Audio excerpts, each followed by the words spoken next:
जय हिंद साथियों, मैं निशा सैनी आपके अपने YouTube चैनल निशा सैनी स्टडी 24 में आप सभी का स्वागत है। जैसे कि मैंने यूपी पुलिस के एग्ज़ाम से संबंधित एक जो टॉपिक है मानसिक अभिरुचि यानी मेंटल एप्टीट्यूड को लेकर एक सिलेबस को मैंने आपसे डिस्कस किया था। उसमें जो भी सिलेबस दे रखा है उसमें 13 पॉइंट दे रखे हैं सिलेबस के, जो मैंने आपको पिछली वीडियो में बताए थे। उससे संबंधित जो भी टॉपिक हैं आप हम इस शॉर्ट में उस पर डिस्कस कर रहे हैं कि जैसे कि पुलिस प्रणाली क्या होती है, कानून एवं शांति व्यवस्था क्या होती है, जनहित क्या होता है, आपको गहनता के साथ समझना है क्योंकि प्रश्न इससे संबंधित ही होते हैं। लेकिन आपको डायरेक्टली कोई प्रश्न नहीं पूछा जाएगा कि परिभाषा ये बताइए या अर्थ बताइए। आपको प्रश्न की गहनता को समझना है और उत्तर देना है। प्रश्न की गहनता को आप तभी समझ पाएंगे जब आप उस टॉपिक को अच्छे से समझते होंगे। तो मैंने पिछली वीडियो में पुलिस प्रणाली को लेकर कुछ चर्चा की थी और आज हम देखते हैं कि भारत में पुलिस प्रणाली कहाँ कहाँ पर है, किस किस रूप में कैसे कैसे स्थापित की गई। पहला आपका जो है कि स्वतंत्रता के पश्चात 1948 में डिम्पीरियल पुलिस सेवा का नाम बदलकर भारतीय पुलिस सेवा किया गया। ध्यान देने योग्य तथ्य यह है कि भारतीय पुलिस सेवा इंडियन पुलिस सर्विस का गठन 1948 में डिम्पीरियल पुलिस सेवा के नाम बदलकर किया गया। वहीं भारतीय पुलिस सेवा यानी आईपीएस अखिल भारतीय सेवा है जो गृह मंत्रालय के अधीन है। ये पूछने वाला तथ्य है कि भारतीय पुलिस सेवा जो है किसके अधीन है, वे गृह मंत्रालय के अधीन है। मैंने आपको बताया था कि जो पुलिस है वो राज्य का टॉपिक है, मतलब राज्य सूची से संबंधित है। लेकिन जो ऑल इंडिया में जो पुलिस की एक तरीके से पोस्ट होती है वो आईपीएस की होती है, वही जो होती है गृह मंत्रालय के अधीन होती है। इसलिए बताया कि जो आईपीएस है भारतीय पुलिस सेवा जो है वो गृह मंत्रालय के अधीन है। उसी तरीके से देखते हैं कि आईपीएस अधिकारियों के कंधे पर प्रतीक के रूप में स्टार जो 1 से लेकर 3 तक होते हैं, यानी आपने देखा होगा वर्दी पर स्टार लगे होते हैं। स्टारों से भी पहचाना जाता है कि कौन सा व्यक्ति किस पोस्ट पर है। उसी से आगे समझते हैं कि राष्ट्रीय चिन्ह एवं क्रॉस तलवार व बढ़ोत होती है कि राष्ट्रीय चिन्ह आपका होता है, क्रॉस तलवार होती है और आपका तलवार के साथ साथ एक तरीके से छड़ी की तरह एक बढ़ोत बोलते हैं उसको, वह लगी होती है। उसी तरीके से कहते हैं कि साथ ही लाल बहादुर शास्त्री प्रशासनिक अकादमी मसूरी में है, वहीं हैदराबाद स्थित भी है। सरदार पटेल राष्ट्रीय पुलिस अकादमी कहाँ पर है, वह हैदराबाद में है। यानी आपको पुलिस प्रणाली में ये समझाने का प्रयास किया जा रहा है कि पुलिस प्रणाली जो है कहाँ का स्थापित है और कैसे कैसे स्थापित है, उसमें क्या क्या सम्मिलित है। उसी तरीके से हम आगे समझने का प्रयास करते हैं कि राय बहादुर पंडित, जिनको शंभू नाथ यानी ब्रैकेट कॉमा में है शंभूनाथ भी एक तरीके से कहा जाता था, इस तरीके से कि राय बहादुर पंडित उर्फ शंभूनाथ को भारतीय अपराध जांच विभाग यानी सीआईडी का जनक माना जाता है। ये आपका प्रश्न बन सकता है यहाँ से कि भारतीय अपराध जांच विभाग यानी सीआईडी का जनक किसको माना जाता है। सीआईडी का जनक राय बहादुर पंडित उर्फ शंभूनाथ को माना जाता है। और सीआईडी की स्थापना कब की गई है? सीआईडी की स्थापना 1909 में हुई थी। पूछ सकते हैं कि भारतीय अपराध जांच विभाग की स्थापना कब हुई है, तो 1909 में हुई है। उनके जनक कौन है? उसके जनक है राय बहादुर पंडित उर्फ शंभूनाथ। इसी तरीके से आगे समझने का प्रयास करते हैं कि फोर्स वन जो है महाराष्ट्र महानगरीय क्षेत्र की सुरक्षा हेतु गठित नया पुलिस बल है। फोर्स वन कहाँ पर है प्रणाली? वह प्रणाली है आपका महाराष्ट्र के नगरीय क्षेत्रों में वन फोर्स प्रणाली का गठन किया गया है। उसी तरीके से भारतीय पुलिस सेवा जो कि 26 राज्य कैडरों एवं 5 राज्य संवर्गों में विभक्त है। जो कैडर मिलते हैं ना कि जब अखिल भारतीय जो यूपीएससी आपका एग्जाम कंडक्ट आती है, आईएएस का भी और पीसीएस आईएएस और का भी करवाती है, तो उसमें आईएएस और आईपीएस भी बनते हैं। तो वही है कि उस समय कैडर आपको अलॉट किए जाते हैं कि आप किस राज्य में और किस जिले में आपकी पोस्टिंग होनी है, तो उसको बोलते हैं कैडर। 26 राज्य कैडर हैं एवं 5 राज्य संभागों में विभक्त किया गया है भारतीय पुलिस सेवा को। उसी तरीके से आगे समझते हैं कि केंद्रीय औद्योगिक सुरक्षा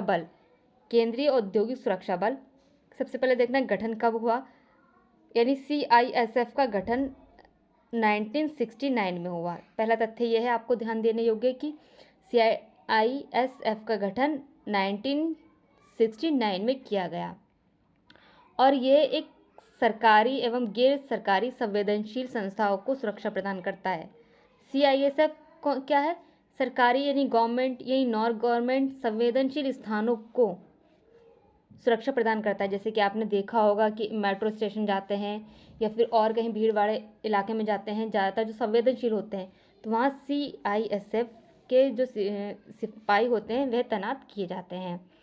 उसी तरीके से कहते हैं कि विश्व, यह जो है CISF विश्व का सबसे बड़ा औद्योगिक सुरक्षा बल है। आपको ध्यान देना है कि सबसे बड़ा औद्योगिक सुरक्षा बल कौन सा है। ये प्रश्न बन सकता है यहाँ से कि सबसे बड़ा औद्योगिक सुरक्षा बल कौन सा है। CISF आपका सबसे बड़ा औद्योगिक सुरक्षा बल है। इसका गठन कब हुआ? 1969 में इसका गठन किया गया। उसी तरीके से आगे समझते हैं कि नेशनल बम डाटा सेंटर यानी NBC की स्थापना कब हुई। NBC की स्थापना 1988 में मेंसर हरियाणा में की गई थी। ये जो बमबारी घटनाओं की निगरानी एवं विश्लेषण करने वाली सर्वोच्च संस्था है। आपको ध्यान देने योग्य ये बात है कि जो नेशनल बम डाटा सेंटर, तो आपको पता चल रहा है कि उसमें बम का जिक्र किया गया है, तो आपको वैसे ही पता चल जाएगा कि ये बमबारी घटनाओं की निगरानी एवं विश्लेषण करने वाली सर्वोच्च संस्था है कि ये जहाँ पर बमबारी होती है तो बम वगैरह फैलकर उपद्रव फैलाया जाता है तो उनकी जांच और विश्लेषण करती है। कौन? NBC। उसी तरीके से संयुक्त असूचना समिति JIC भारतीय खुफिया संस्था यानी रॉ, सेना तथा संस्थाओं से प्राप्त सूचना जानकारी का विश्लेषण करती है। ठीक है। और नेशनल बम डाटा सेंटर के अध्यक्ष कैबिनेट सचिव के होते हैं। आप समझने का प्रयास कीजिए कि संयुक्त असूचना समिति भारतीय खुफिया संस्था यानी रॉ, सेना संस्थाओं से प्राप्त सूचना प्राप्त करती है। कौन? NBC। वही जानकारी का विश्लेषण करती है। इसके अध्यक्ष कैबिनेट सचिव के होते हैं। उसी तरीके से हम आगे समझने का प्रयास करते हैं कि CBI क्या है। CBI के बारे में जानकारी इकट्ठा करते हैं कि CBI क्या है, उसका गठन कब किया गया है। यहाँ CBI को बोलते हैं केंद्रीय जांच ब्यूरो यानी सेंट्रल न्यूरो ऑफ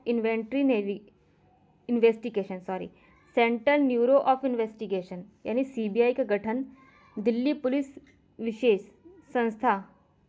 संस्थापन अधिनियम 1941 द्वारा किया गया, 1940 द्वारा किया गया। किसका गठन? CBI का गठन किया गया। और CBI के संस्थापक निर्देशक DP कोहली थे। यानी जब CBI का गठन किया गया तो इसके पहले संस्थापक निर्देशक यानी इसको गठित करने वाले संस्थापक भी थे और इसको गाइड करने वाले निर्देशक भी थे। कौन? DP कोहली थे। इसका नाम CBI 1964 में किया गया। पहले क्या था? Central neuro of investigation. ठीक है। बाद में किया गया CBI यानी सेंट्रल जांच ब्यूरो। ठीक है। अब इसकी जो गठन है, CBI का गठन है किस कमेटी की सिफारिश पर किया गया था? CBI का गठन संतानम कमेटी की सिफारिश पर किया गया था। संतानम कमेटी की सिफारिश पर आपको ध्यान देना है कि CBI का गठन संतानम कमेटी की सिफारिश पर किया गया और इसे दिल्ली पुलिस से अलग किया गया। यानी दिल्ली पुलिस से CBI अलग है। आपको ध्यान देना है कि दिल्ली पुलिस और CBI दोनों ही अलग अलग है। भले ही अगर दिल्ली जैसे हमारे राजधानी क्षेत्र में अगर गठित है CBI रहती है तो इसका मतलब ये नहीं कि वे दिल्ली पुलिस के अंडर आएगी। वो दिल्ली पुलिस से अलग है CBI। वहीं कहते हैं कि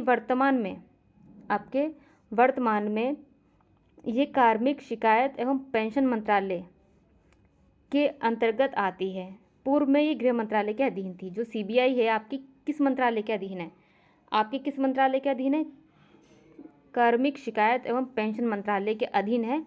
और ये पहले तो गृह मंत्रालय के अधीन थी, लेकिन अब जो है कार्मिक शिकायत एवं पेंशन मंत्रालय के अधीन है, जिसके अध्यक्ष प्रधानमंत्री होते हैं। वहीं जो CBI है भ्रष्टाचार निरोधक अपराध, आर्थिक अपराध एवं विशेष अपराध और उसे केंद्र सरकार या उच्च न्यायालय या सर्वोच्च न्यायालय द्वारा कोई भी कार्य सौंपे जा रहा है उसकी जांच करता है CBI। आगे समझने का प्रयास करते हैं कि पुलिस प्रणाली में क्या क्या आता है और किस किस तरीके से वे काम करते हैं। उसी तरीके से CBI अपनी शक्ति दिल्ली पुलिस विशेष अधिनियम 1946 से प्राप्त करता है कि उसको इतने सारे कार्य करने की शक्ति कहाँ से प्राप्त है। एक जो हमारा एक्ट रहा है 1946 का दिल्ली पुलिस विशेष अधिनियम, उसमें मेंशन किया गया है कि सीबीआई को कौन कौन सी शक्तियाँ प्राप्त हैं। उसी तरीके से आगे समझते हैं कि केंद्रीय सतर्कता आयोग, ये भी पुलिस प्रणाली के तरीके से एक रूप में अपने आप में कार्यवाहन का कार्य करती है। देखते हैं कि केंद्रीय कर्मचारियों के भ्रष्टाचार एवं पद के दुरुपयोग हेतु तथा उचित कार्रवाई की अनुशंसा हेतु नामित एक एजेंसी है। ठीक है, ये केंद्रीय सतर्कता आयोग का गठन संथानम समिति की सिफारिश पर किया गया। संथानम समिति की सिफारिश पर किया गया कब? 1946 में। आपको ध्यान देने योग्य तथ्य यह है कि संथानम कमेटी की सिफारिश पर सीवीसी का गठन यानी केंद्रीय सतर्कता आयोग का गठन किया गया। कब किया गया? 1964 में किया गया। संथानम समिति की सिफारिश के आधार पर सीवीसी का केंद्रीय सतर्कता आयोग का गठन किया गया। यह सरकारी जो है सीवीसी जो है सरकारी संगठनों द्वारा किए गए कार्यों का तकनीकी अंकेक्षण करती है। यानी सीवीसी जो है केंद्रीय सतर्कता आयोग क्या करता है? केंद्रीय सतर्कता आयोग सरकारी संगठनों द्वारा किए गए कोई भी कार्यों का तकनीकी अंकेक्षण करती है। एक तार्किक रूप से अंकेक्षण करती है, यानी आपकी निगरानी करती है एक तरीके से, और देखती है वे कार्य कैसे किए कैसे नहीं किए हैं। अंकेक्षण करना यानी ऑडिट करना होता है। वहीं प्रत्येक विभाग का मुख्य सतर्कता अधिकारी अनिवार्यता संबंधित रिपोर्ट केंद्रीय सतर्कता आयोग को भेजता है, जिसे वे राष्ट्रपति के पास भेजा जाता है। उसी तरीके से समझने का प्रयास करते हैं लोकपाल। लोकपाल क्या होता है? लोकपाल विधेयक सर्वप्रथम 1969 में लाया गया। आपको ध्यान देना है कि 2010-11 की बात है, जो अरविंद केजरीवाल जी और हमारे अन्ना हजारे जी सब लोग अनशन पे बैठे थे, तो लोकपाल बिल के लिए ही बैठे थे। अब लोकपाल विधेयक सर्वप्रथम 1969 में लाया गया। तब से अब तक 8 बार पेश किया जा चुका था। ठीक है, लोकपाल विधेयक वर्ष 2013 में संसद में प्रथम बार पास हुआ। यानी 1968 से इसकी प्रक्रिया चल रही थी। जब फिर 2010-11 की बात है, जब धरना प्रदर्शन किया गया, उसके बाद 2013 में लोक विधेयक वर्ष 2013 में संसद में प्रथम बार पास हुआ। कौन सा? लोकपाल विधेयक। वर्ष 2019 में प्रथम लोकपाल न्यायमूर्ति पिनाकी चंद्र घोष बने। यानी प्रथम लोकपाल कौन रहे? प्रथम लोकपाल पिनाकी चंद्र घोष रहे। अब लोकपाल कोई एक बंदा नहीं होता है, लोकपाल एक पूरा संगठन होता है। उसमें जो सदस्य होते हैं उनको उनकी अच्छी तरीके से नियुक्ति की जाती है। उसी तरीके से आगे समझने का प्रयास करेंगे कि लोकपाल संस्कृत भाषा का शब्द है, जिसका अर्थ होता है लोगों की देखभाल करना या करने वाला। लोकपाल शब्द संस्कृत का शब्द है, जिसका अर्थ होता है लोगों की देखभाल करना या करने वाला होता है। वहीं समझने का प्रयास करते हैं कि लोकपाल एवं लोकायुक्त विधेयक 2013 पर तत्कालीन राष्ट्रपति प्रणब मुखर्जी ने जनवरी 2014 में हस्ताक्षर किए थे। किसने किए थे? हमारे पूर्व राष्ट्रपति प्रणब मुखर्जी ने हस्ताक्षर किए थे 2014 में कि उसको लागू किया जाए, क्योंकि वे राष्ट्रपति थे। राष्ट्रपति के हस्ताक्षर के बिना कोई भी बिल विधेयक नहीं बन सकता।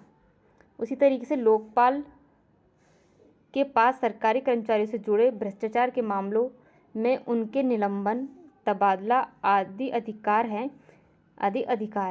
ठीक है, लोकपाल के पास। वहीं सीबीआई को तलाशी एवं जब्ती का अधिकार दे सकते हैं, लेकिन सीबीआई और लोकपाल का जो कार्य होता है फिर अलग अलग होता है। इसी तरीके से हमने पुलिस प्रणाली के कुछ तथ्यों को समझा, सीवीसी को समझा, लोकपाल को समझा, और हमने एक तरीके से इन सभी के तथ्यों की जानकारी लेने के लिए हमने एक संपूर्ण रूप से जानकारी इकट्ठा की है। अब आप हमारे साथ आगे बने रहिए, हम और भी इसमें पुलिस प्रणाली पर चर्चा करते रहेंगे। आप हमारे डिस्क्रिप्शन बॉक्स में जाकर टेलीग्राम लिंक और यूट्यूब चैनल के लिंक को शेयर कीजिएगा, सब्सक्राइब कीजिएगा। यदि आपको PDF चाहिए तो आप कमेंट बॉक्स में आप कमेंट कर सकते हैं। जय हिंद, जय भारत।